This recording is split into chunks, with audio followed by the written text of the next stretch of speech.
বাংলাদেশ ও থাইল্যান্ডের মধ্যে অফিসিয়াল পাসপোর্টের ক্ষেত্রে ভিসা ছাড়াও তারা 30 দিন ওখানে যে অন অ্যারাইভাল ভিসা নিতে পারবেন, এটা চুক্তি আপনার জানেন আগে 29টা দেশের সাথে ছিল, এটা আমাদের নিয়ে 30টা দেশ হলো।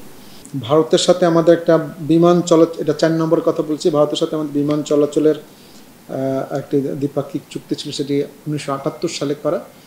তো এখন দুই দেশ সম্মত হয়েছে যে 78 এখন ইতিমধ্যে ইন্টারন্যাশনাল সিভিল এভিয়েশন অর্গানাইজেশন বা আইকাও যেটা বলি, তারা নতুন একটা ফরম্যাট তৈরি করেছে চুক্তির জন্য। সেই ফরম্যাট অনুযায়ী দুই দেশ চুক্তি স্বাক্ষরের জন্য সম্মত হয়েছে এবং সেইটাই জাস্ট মানে টার্মস অ্যান্ড কন্ডিশন একই আছে। 5th ফ্রিডম সহ আর কি, যেটা আগেও ছিল সেই ফ্রিডম সহ এখন এই চুক্তিটা নতুন ফরম্যাটে শুধু জন্য অনুমোদন চাওয়া হয়েছে, মন্ত্রিসভা সেটা অনুমোদন করেছে। 250-টিরও বেশি ডিজাইন অপশন নিয়ে ওয়ালটন স্মার্ট ফ্রিজ, বোঝে আপনার প্রয়োজন।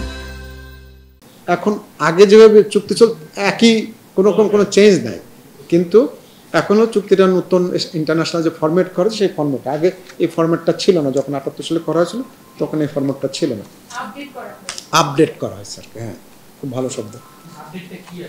আপডেট নতুন ফরম্যাটে করা হয়েছে, যে ফরম্যাটটা আইকাও স্ট্যান্ডার্ড তৈরি করেছে, সেটা ফরম্যাট যে চুক্তিগুলো এরকম হতে হবে, এরকম স্ট্যান্ডার্ড এবং এরকম ল্যাঙ্গুয়েজগুলো থাকতে হবে, ঠিক সেইভাবে এটা করা হয়েছে।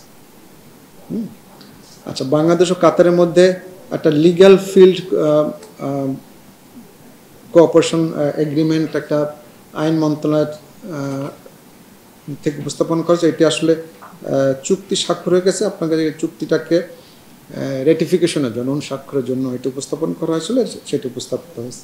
এটি একটা রুটিন কাজ, সাধারণত চুক্তি স্বাক্ষরিত হলে এটা ক্যাবিনেট থেকে রেটিফাই না হলে এটা বাস্তবায়ন হয় না।